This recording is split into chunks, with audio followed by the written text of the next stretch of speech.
Leo tuko kwenye mlango ulikuwa unasema babun, mlango fi bayani, katika kubainisha kathrati turuqil khairi, wingi wa njia za khairi.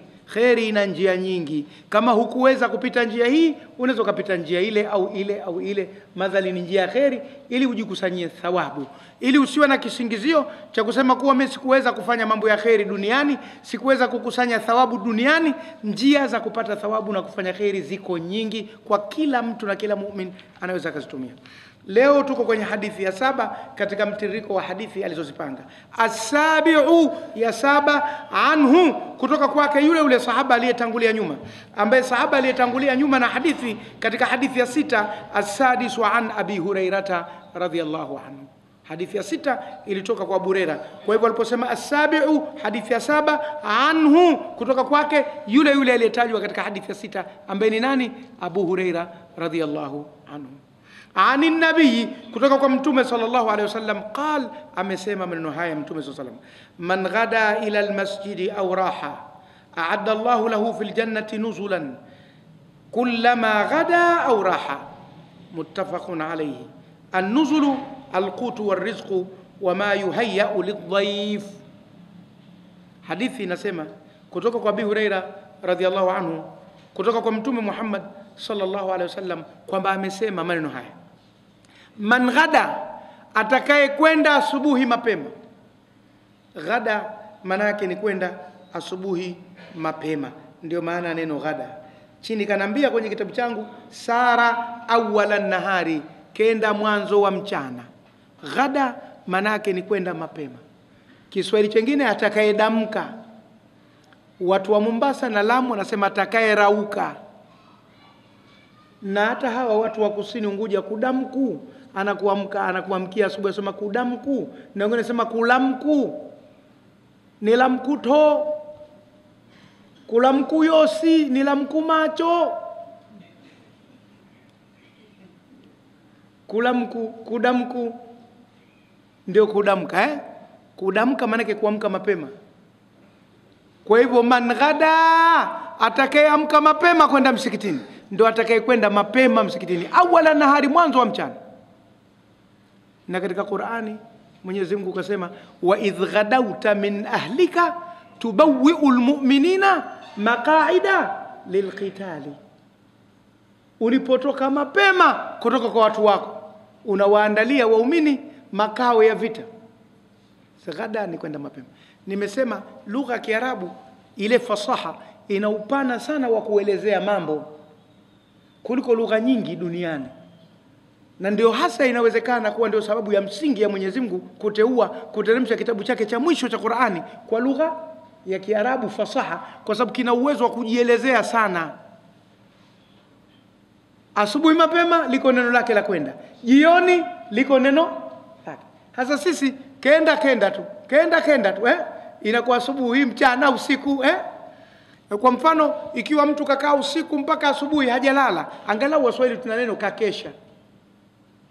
Maana kukesha ni kutumia usiku mzima kwa jambo moja bila kulala, ndio kukesha. Halafu ikiwa kautumia mchana mzima kwa jambo moja, kunaitwa kushinda. Ndio tumeshinda harusini, tumeshinda msibani. Ingawa hili neno kushinda katika Kiswahili ni tata, lina maana mimi nazozijua 3, lakini ziko nyingi. Kushinda kwenye mashindano, tumeshinda mechi. Kushinda kutumia mchana kutwa katika jambo moja, tumeshinda msibani, tumeshinda harusini.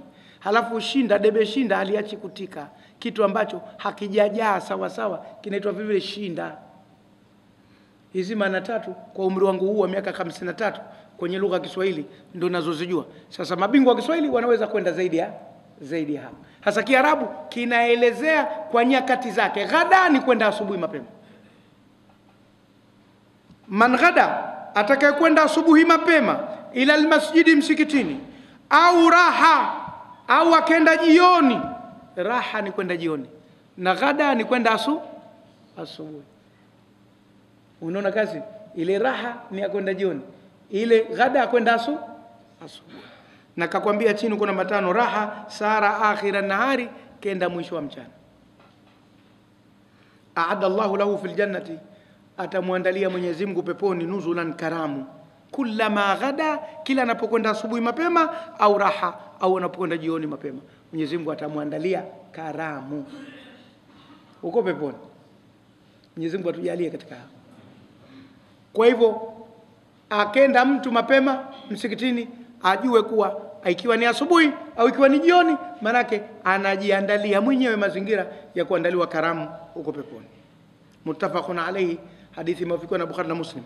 An-nuzulu karam al-qutu, kijio au chakula kikuu, ndio qut. Wengine wanasema kijio, wengine wanasema chajio, lakini ndio kile chakula heavy meal. Sisi watu wa Zanzibar tumezoea chakula kizito tunakula mchana, lakini zaidi ni watu wa mjini. Watu wa vijijini na mashamba chakula kizito kinaliwa wakati gani? Usiku. Wale wa vijijini hasa wanakula usiku, na mara nyingi wakulima, wavuvi, chakula kizito wanakula usiku. Sisi watu wa kukaa hivi ndio chakula kizito tunakula mchana. Kwa hivyo qut ni kile chakula kizito. Tumefahamiana? Kikiwa cha mchana, kikiwa cha usiku, kile ndio qut. Al-qutu warizqu, na riziki yoyote, wama yuhayyau, na kinachoandaliwa lidhaifi, kwa ajili ya mgeni, vile vile kinaitwa nuzul. Kwa hivyo karamu. Kwa hivyo Mwenyezi Mungu atamwandalia karamu peponi mtu ambaye anakwenda mapema msikitini. Ziko faida. Afika msikitini hapajaadhiniwa ndio kenda mapema. Anayekwenda peshaadhiniwa haambiwi kenda mapema. Anayekwenda mapema ni yule ambaye anakwenda msikitini adhana bado. Kama ni alfajiri kenda hapajaadhiniwa, kama ni magharibi kaingia hapajaadhiniwa. Tumefahamiana? Na hizo ni fadhila kubwa sana. Haya, athaminu, hadithi ya 8, anhu, kutoka kwake tena yule Abu Hurairah. Qala, kasema, qala Rasulullah sallallahu alaihi wasallam, amesema mjumbe Mwenyezi Mungu, rehema na amani zimshukie. Hadithi ile mwanzo imepokewa na Bukhari na Muslim, muttafaqun alayhi.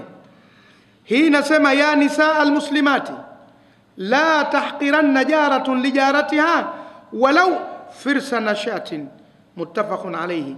Qala al-Jawhari, الفرسان من البعير كالحافر من الدابة. قال وربما استعير في الشاة. anasema Abu Huraira, amesema Mtume sallallahu alaihi wasallam, ya nisaa almuslimati, enyi wanawake waislamu nyinyi. Na hii inaonekana dhahiri kuwa Mtume sallallahu alaihi wasallam alikuwa akizungumza na waislamu wakati mwingine kwa makundi. Hapa anasema na wanawake tu, na kuna sehemu kasema na wanaume tu, na kuna sehemu kasema na waumini wote kwa ujumla wao, wanawake na wanaume.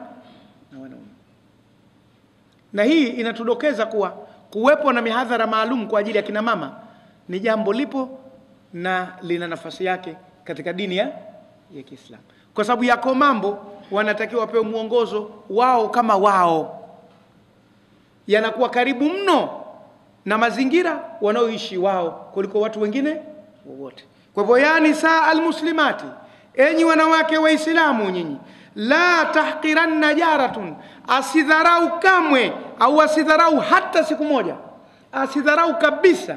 Ile nun pale ni nun taukidi. Kwa hivyo utaitafutia maneno ya Kiswahili yatakayotia uzito. Ukitaka kusema Kiswahili cha kishamba utasema asidharau kamwe, hicho cha kishamba.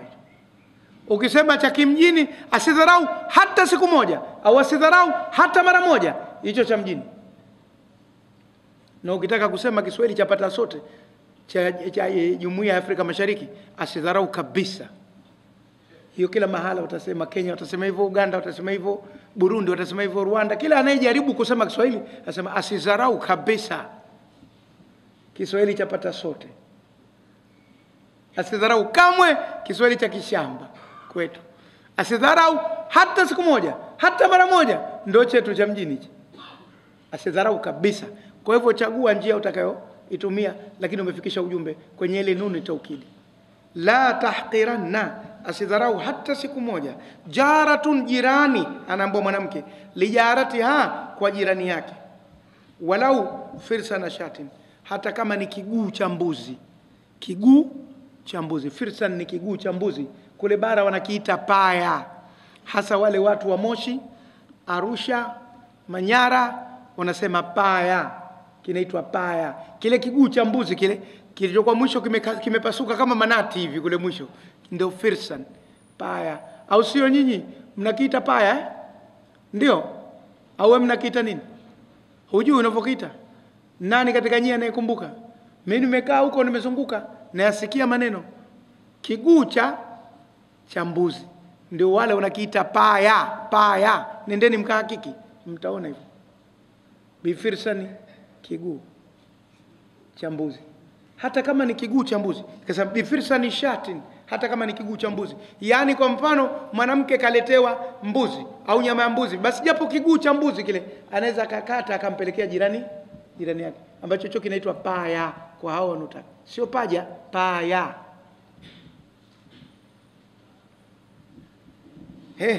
Muttafaqun alayhi. Hadithi hii imetolewa na Bukhari na Muslim. Kwa hivyo japo kitu kidogo akasidharau kumpelekea jirani yake. Qala al-Jawhari, kasema al-Jawhari mtaalamu wa mambo ya lugha, al-firsanu min al-ba'iri kal-hafiri min ad-daba. Firsani katika ngamia ni kama kwato katika mnyama mwingine. Qala, akasema rubama stu'ira fi shati, na huenda likaazimwa katika kumuelezea mbuzi na viguu vyake vile vile. Kwa hivyo unaweza kutafsiri vile kwato, lakini mara nyingi kwato ndo kwa ng'ombe linaitwa kongoro au gongoro. Sisi watu wa Unguja tunasema supu ya magongoro. Na kule kwao supu ya kongoro. Halafu tahadhari, makongoro pia jina la mtu, na alishawahi kuwa mpaka mbunge katika bunge la Jamhuri ya Muungano wa Tanzania. Usifikiri makongoro supu tu ya kwenda kununua, na jina la mtu pia makongoro. Mnifahamu? Kongoro au gongoro. Hapa kwetu zamani Zanzibar, ninapokumbuka mie kwa umri wangu mimi tu, mtu akinywa supu ya kongoro au gongoro kama vile ndo mtu duni anakunywa supu ya magongoro, kadharaulika kabisa. Watu washakunywa gongo huko jana usiku, wamechoka asubuhi wanatafuta asusa, ndo wanavamia masupu ya makongoro. Sasa hivi supu ya kongoro, rafiki yangu, ukichelewa huikuti. Ina wenyewe, na wenyewe ndio sisi pamoja na wewe tunazishambulia. Unaona maisha yanapobadilika? Yanabadilika kwa kweli. Na mle mna kanyagio na kwato na nini, ziko namna zake tofauti mle. Mengine kwa magumu kidogo, mengine laini kidogo. Na mkuyati kwa kweli, unalikuta bara la Afrika na maramani yote yanaelea juu lina mafuta, si mchezo. Supu ya kongoro tunapona sote, mpaka sema shekhe tunaponea haya makongoro. Qala al-Jawhari, kasema mtaalamu wa lugha bwana al-Jawhari, al-firsanu min al-ba'iri, firsan kwa ba'iri kalhafiri, sawa na kwato, min ad-dabba kwa mnyama mwingine yote. Qala, kasema rubama, na wakati mwingine ustuira huwa zimu alikatumiwa fishati, katika mbuzi ikaambiwa vile vile firsan. Kwa hivyo ndio ile paya au kiguu cha mbuzi. Na kiita kiguu cha mbuzi kwanza kwa udogo wake, halafu kwa neno alilotumia Mtume sallam, walau, kuonesha kwamba hicho ni kitu kidogo sana, basi sionekane kuwa hamsaidii hata kwa kitu kidogo, japo kitu kidogo apeleke. Tumefahamiana? Kwa hivyo sisi kwetu hata kama ni dagaa, hata kama ni kibua, upeleke. Huo ni wema na kheri. Katika mlango wa wingi wa njia za kutafuta thawabu, njia za kheri ni pamoja na jirani, kumkirimu jirani yake, hata kwa kitu kidogo kitakachotia furaha kwenye moyo. At-tasi'u, hadithi ya 9, anhu, kutoka kwake tena Abu Huraira radhiyallahu anhu, anin nabiy sallallahu alayhi wasallam, kutoka kwa Mtume sallam, qala, kasema, al-imanu bid'un wa sab'una au bid'un wa sittuna shu'ba, فأفضلها قول لا إله إلا الله، وأدناها إماطة الأذى عن الطريق، والحياء شعبة من الإيمان، متفق عليه. والبضع من 3 إلى 9 بكسر الباء، وقد تفتح بضع، والشعبة القطعة. حديث 9 kutoka kwake Abu Hurairah kutoka Mtume sallallahu alayhi wasallam amesema, al-imanu, imani, bid'un wa sab'una, ni zaidi ya 70, au bid'un wa sittuna, au ni zaidi ya 60. Kati ya shaka nani mpokezi kwamba ni zaidi ya 70 au zaidi ya 60. Kwa hivyo akazileta riwaya zote mbili. Imani ni zaidi ya 70 au zaidi ya 60. Shu'ba, miche au vipengele. Shu'ba ni miche au vipengele. Ni zaidi ya vipengele 60 au zaidi ya vipengele 70, au ni zaidi ya miche 60 au zaidi ya miche 70. Kwa hivyo imani ina vipengele vingi, ina miche mingi. Miche ni ile miti inayochipua midogo midogo. Fa afdaluha, basi bora kipengele chake au bora ya mche wake, qawlu la ilaha illa Allah. Hii kauli ya la ilaha illa Allah ndio mche bora au kipengele bora katika nini? Katika imani, kwamba hapana apasaye kuabudiwa kwa haki isipokuwa nani? Allah, na kwamba sisi katika jambo la ibada hatuelekei kwa mwingine yeyote zaidi ya yule aliyetuumba, Allahu jalla jalaluhu. Hicho ndio kipengele bora kabisa katika imani. Wa adnaha, na kidogo chake, yani cha mwisho kabisa, ndo cha chini kabisa, imatatul adha ani tariqi, kuondoa maudhi njiani. Kuondoa maudhi njiani. Ukakuta debe limekaa katikati ya njia, pira la gari limechomwa moto liko katikati ya njia, pana chupa imetupwa kopo, ukaliondoa ukaliweka pembeni tu ili watu wasipate maudhi kupita. Hicho ndio kipengele cha chini kabisa katika utekelezaji wa imani. Wal haya'u shu'batun min al-iman, na kuwa na haya ni mche katika imani, ni sehemu, ni kipengele katika imani. Uwe na haya, kwa sababu haya ndio yanokuzuia na mambo ya dhambi. Asiyekuwa na haya atafanya lolote. Idha lam tastahi fasna ma shi'ta. Mwanamke yote utamwona mwanamke, mpaka mamako utamwona mwanamke wa kawaida, dada yako utamwona hivyo, binti yako utamwona hivyo, huna haya. Mkweo, shemegi yako, huna haya. Ndio maana wakasema uchawini hakuna ukwe, kwa sababu haya lazima iondolewe kule uchawini. Watu wanatizamana hivi viwazi wazi. Pale ndo mahala nilipotoka, unauona mlango wazi wazi, ndio uchawini. Simeingia mama na mwana, hakuna haya. Moja katika sharti la uchawi ni kuiondoa haya, na haya ni mche wa imani. Ndio maana uchawi unakuwa kufuru. Wama kafara Suleiman walakinna shayatina kafaru yuallimuna nasa sihra. Chawini hakuna ukwe. Kwa hivyo alhaya'u shu'batun min al-iman, na haya ni kipengele kimoja wapo cha imani. Muttafaqun alayhi, hadithi imewafikiwa na Bukhari na Muslim. Albid'u min 3 ila 9, inaanzia 3 mpaka 9. Bikasri alba'i, kwa kutiwa kisra nini? Be, bid'u, sio kwa bidhammi alba'i bud'u, bid'u. Na bora angesema bikasri alba'i wa qad tuftahu, na inaweza ikatiwa fatha mara nyingine bad'u, lakini mara nyingi ni bid'u. Inaweza ikasomwa bad'u. Qad kasema, na qad mbele ikija fi'il mudhari inakuwa litaklili, sio litahqiqi. Wa qad tuftahu, na hutokea ikatiwa fatha. Si sana inatiwa nini? Kisra. Kwa sababu qad ikija mbele yake fi'il madhi inakuwa litahqiqi, ikija mbele yake fi'il mudhari inakuwa litaklili. Qad aflaha almu'minuna, qad aflaha man tazakka, hiyo litahqiqi kwa sababu mbele kuna fi'il madhi. Lakini usema qad yajudu albakhilu, anaweza akafanya ukarimu mtu bakhili, mbele kuna fi'il mudhari, kwamba ni mara chache, haitokei sana. Kwa hivyo waqad tuftahu, na huenda ikatiwa fatha mara nyingine, si mara nyingi ikawa bat'u. Ukitia thumma bud'u, maana yake nyingine ni unyumba, haki ya mume kwa mkewe, ndio bud'u. Kitia thumma ushakwenda kwingine, umehamia mtaa wa 7.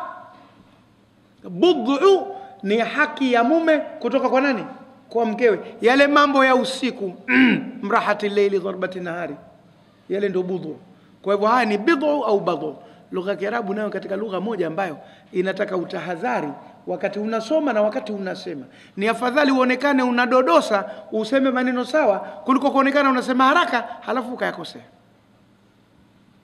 Tumefahamiana? Kudodosa Kiswahili chetu sisi watu wa Zanzibar maana yake kusoma kwa kugota gota kidogo kidogo, hivyo unasema kwa kugota gota ndio unadodosa. Ni afadhali ufanye hivyo kuliko kusema haraka halafu ukakosea. Wa shu'batu ni alqit'atu, kipande au mche au sehemu ya kitu. Ana tafsiri. Al-ashiru, hadithi ya 10 anhu, kutoka kwake tena kavinjari kwa kweli, karindima kwenye viwanja Abu Huraira. Hadithi nyingi zimetoka kwake hapa. Anna Rasulullah sallallahu alaihi wasallam qala, kwamba Mtume sallallahu alayhi wasallam, bainama rajulun yamshi bi tariqin ishtadda alayhi al-'atashu fawajada bi'ran fanazala fiha fashariba ثم خرج فإذا كلب يلهث يأكل الثرى من العطش. فقال الرجل لقد بلغ هذا الكلب من العطش مثل الذي كان قد بلغ مني. فنزل البئر فملأ خفه ماء ثم أمسكه بفيه ثم رقي فسقى الكلب فشكر الله له فغفر له. قالوا يا رسول الله إن لنا في البهائم أجرا. فقال في كل كبد رطبة أجر. متفق عليه. وفي رواية للبخاري فشكر الله له فغفر له فدخله الجنة. وفي رواية لهما بينما كلب يطيف بركية قد كاد يقتله العطش إذ رأته بغي من بغايا بني إسرائيل فنزعت موقها فاستقت له به فسقته فغفر لها به. والموق الخف ويطيف يدور حوله ركية وهي البئر. Tumeyasoma yote yaliyowekwa maneno na Imamu Nawawi kwenye hadithi hii, halafu tuanze kwa tafsiri. Hadithi ya 10 kutoka Buraira kwamba Mtume sallallahu alayhi wasallam amesema, bainama rajulun, alipokuwa mwanamume mmoja, yamshi, anatembea, bitariqin, njiani, ishtadda alayhi al-atashu, iliuma kwake kiu. Iliuma kwake nini? Kiu. Yani kiu ilimzidi mpaka ikawa hawezi tena kuvumilia, ndo ishtadda alayhi al-atash, kiu ilizidi kwake. Fawajada biran, akakuta kisima. Fanazala fiha, akashuka yeye mwenyewe ndani ya kisima hicho. Fashariba, akanywa maji ndani ya kisima hicho. Thumma kharaja, kisha akatoka. Fa idha ghafla au mara kalbun, akamwona mbwa, yalhathu, anatoa ulimi nje. Chini kasema yalhathu yukhriju lisanahu min shiddati al-atash, anatoa ulimi wake kwa ukali wa kiu. Kwenye sura al-A'raf Mwenyezi Mungu kalitumia neno hili, mathalu alladhi atainahu ayatina fansalakha minha faatba'ahu shaytanu fakana minal ghawin walau shi'na la rafa'nahu biha walakinahu akhlada ila al-ardi wattaba'a hawahu famathaluhu kamathali al-kalbi in ta'mil alayhi yalhath au tatrukuhu yalhath dhalika mathalu al-qaumi, mpaka mwisho wa aya katika suratu al-A'raf. Yalhath manake kutoa ulimi nje, kuhaha,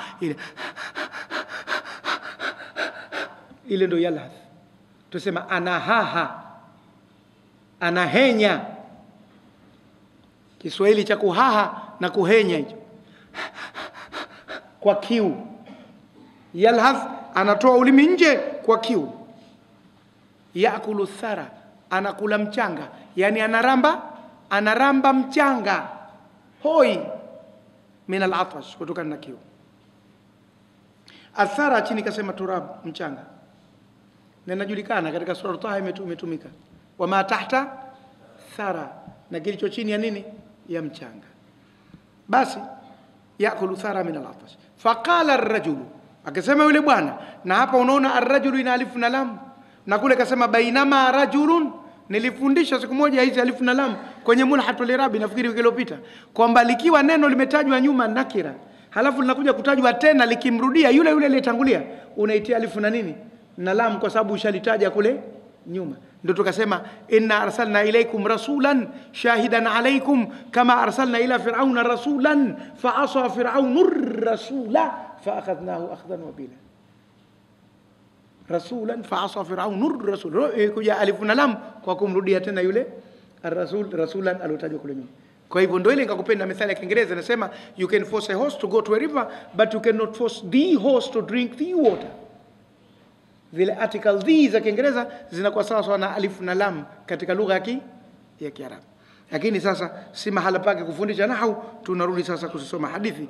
Lakini bila ya nahau vile vile kuna maneno mengine unaweza ukashindwa kufahamu maana zake na uzito wake na makusudio yake. Basi ndio haya. Faqala ar-rajulu, akasema yule bwana aliyekuwa anatembea alipopata kiu kali, akasema laqad balagha hadha al-kalba, kwa hakika imemfikia mbwa huyu min al-atashi, katika kiu, mithlu mfano alladhi kana qad balagha minni, ilikuwa imefika kwangu. Hii kiu yake sasa kama ile niliyoipata mimi. Akamwonea huruma. Fanazala al-bi'ra, akashuka tena kwenye kisima. Famala akhuffahu, akaijaza buti yake maji. Buti, kiatu cha buti akakitia maji. Watu wa zamani wakisafiri wanavaa mabuti kama yale ya jeshi, kwa sababu wanakwenda safari ndefu. Kwa hivyo akashuka akaijaza buti yake maji, akaja nayo juu ile buti, kiatu cha buti, maan, akakijaza maji. Thumma amsakahu bifi, kisha akakikamata kile kiatu kwa mdomo, kwa sababu akikamata kwa mkono sasa uwezo wa kuparamia tena kwenye kile kisima utakuwa haupo. Kwa hivyo akakikamata kwa mdomo kile kiatu chake cha buti. Thumma, kisha raqiya, akapanda juu. Fasaqal kalba, akamnywesha nani? Raqiya, akapanda. Kalla idha balagatit taraqiya wa qila man raqin wa dhanna annahu al-firaq waltaffatu as-saqu bis-saq ila rabbika yawma idhinil. Na kule wakamwambia kwenye sura Isra, walan nu'mina liruqiyaka hatta tarqa fi as-samai, paka upae mbinguni. Walan nu'mina liruqiyika, na hatutaamini kwa kupaa kwako, hata tunazila alaina kitaban naqra'u, paka ushuke na kitabu tukisoma. Hatari kwa kweli, lakini tutasoma raqiya kupanda. Basi akapanda. Fasaqal kalba, akenda akamnywesha yule mbwa. Fashakara Allah, yule mbwa akamshukuru Mungu lahu, kwa ajili ya yule mtu. Faghufira lahu, akasamehewa madhambi yake yule mtu kwa shukurani za nani? Za mbwa, kwa wema alomfanyia. Umeona mambo haya? Sisi leo kuwafanyia binadamu wenzetu wema tunakuwa wagumu. Hapa mtu kamfanyia wema mbwa. Hatari. Qalu, wakasema masahaba, ya Rasulullah, mjumbe wa Mwenyezi Mungu, inna lana fil bahaimi ajra, hakika sisi kwa wanyama tuna thawabu, tutapata ujira kwa wanyama. Wanauliza, ziko thawabu za kupata kwa wanyama? Faqala, akasema, fi kulli kabdin ratbatin ajrun, katika kila ini bichi kuna ujira. Kila ini bichi, kabid, ini, katika kila ini bichi, maana kusudia katika kila kiumbe chenye roho, chenye uhai, zipo thawabu. Ukimfanyia wema na wewe utapata thawabu. Muttafaqun alayhi, imewafikiwa na Bukhari na Muslim. Chini kasema fi kulli irwa'i hayawani thawabu, katika kila kumnywesha mnyama kuna thawabu. Muttafaqun alayhi. Wa fi riwayatin lil-Bukhari, na katika mapokeo ya Bukhari, fashakara Allah lahu, akashukuru yule mnyama Mwenyezi Mungu kwa ajili ya yule mtu. Faghufira lahu, akasamehewa makosa yake. Fa udkhila al-janna, basi akaingizwa peponi. Wa fi riwayatin lahuma, na katika mapokezi ya Bukhari na Muslim, bainama kalbun, alipokuwa mbwa, yutayifu birakiyatin, anazunguka kwenye kisima, kad kada yaktuluhu al-atash, amekaribia kuuawa kwa kiu, kufa kwa kiu. Idhra'athu baghiyun, akaonekana na malaya mmoja. Baghiyun manake malaya, tunalisema wazi wazi neno hili malaya. Katika suratu Maryam kaambiwa ya Maryam, Nasema ma kana abuki mraa sawin wa ma kanat ummuki baghiya, babako hakuwa asharati na mamako hakuwa malaya, mbona unakuja na mtoto haramu wewe? Baghi. Na katika suratu Nisa ile nafikiri Mwenyezi Mungu anasema wala tukrihu fatayatikum ala albighai in aradna tahassunan litabtaghu arada alhayati ad-dunya wa man yukrihunna fa inna Allaha min ba'di ikrahihinna ghafurur rahim. Wala tukrihu fatayatikum ala albighai, wala msiwalazimishe wasichana wenu kufanya umalaya in aradna tahassunan, wakitaka kuolewa. Kwa hivyo baghi inatumika kwa mwanamke tu, na ndio maana haina haja ya kutiwa te baghiyatun, baghiyun, kwa sababu inatumika kwa mwanamke tu. Kwa mwanamume inakuwa mraa sawin, ndio kasema ma kana abuki mraa sawin wa ma kanat ummuki baghiya. Kwa hivyo baghiya ni kwa mwanamke, mraa saw ni kwa mwanamke. Tunasema Kiswahili chetu mwanamume anaitwa asharati na mwanamke anaitwa malaya. Siku hizi tumeharibu Kiswahili, mwanamume pia yule malaya mkubwa. Zamani malaya linatumika kwa mwanamke tu, mwanamume anaitwa asharati. Ndio Kiswahili cha zamani, au unasemaje Bwana Muhammad Mkongwe? Sivyo tukisema hivyo zamani? Sasa hivi hata mwanamume anaitwa malaya. Utamtaje malaya mwanamume? Tumeshaharibu Kiswahili. Mwanamume ni asharati. Asharati maana yake wa makumi, ana wanawake 10. Asharat, ashara.